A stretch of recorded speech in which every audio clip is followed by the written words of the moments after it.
Bonsoir, bonsoir la famille, bonsoir. J'espère que vous allez bien. C'est le week-end, hein? C'est dommage. Il n'y a pas une invitation, il n'y a rien.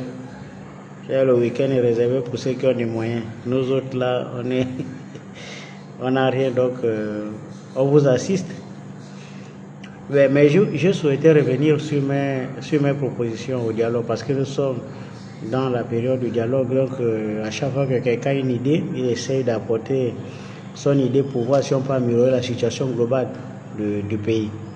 Donc ma première proposition, c'était déjà concernant l'argent lors des élections. Donc je proposais déjà à ce temps qu'il fallait supprimer l'argent. J'espère que lors de la prochaine élection, chaque candidat devrait normalement bénéficier de, je ne sais pas, juste de l'appui technique de la part de l'État. Mais l'utilisation des monnaies, il faut interdire pour donner la chance à tout le monde. C'était ça ma première proposition. Et je pense que la deuxième proposition concernait la famille, la cellule familiale. Il fallait donc amener à battre des mesures pour sécuriser la cellule familiale parce que j'avais estimé lors de ma proposition que la cellule familiale étant le socle d'une nation, parce que lorsqu'elle a attaqué, forcément la nation est déséquilibrée.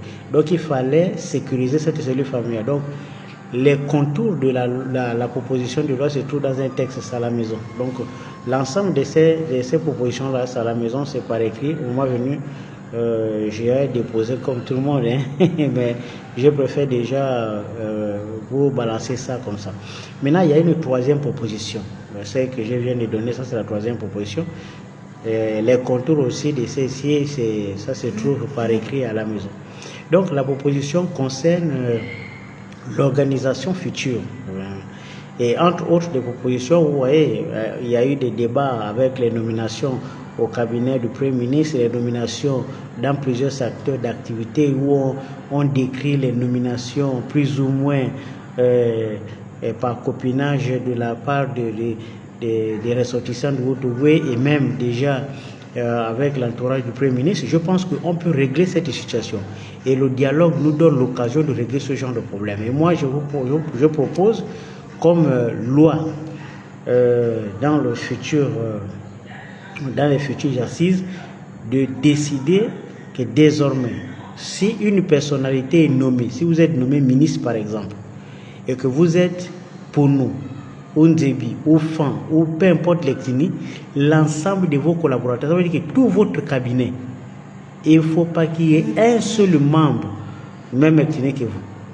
Parce que nous sommes une cinquantaine d'écrits. Donc vous ne pouvez pas me dire que dans votre cabinet, vous ne pouvez pas trouver les autres compétences dans les 40 autres. Bon, je ne sais pas, nous sommes une cinquantaine, plus d'une cinquantaine. Donc dans le reste des ethnies, vous allez forcément trouver les compétences.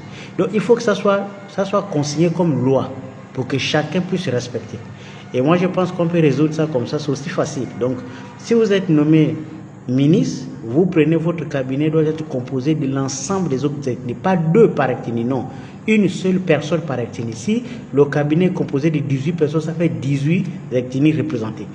Là au moins, vous n'allez pas parler en langue, ça ne va pas critiquer les autres, c'est facile comme ça.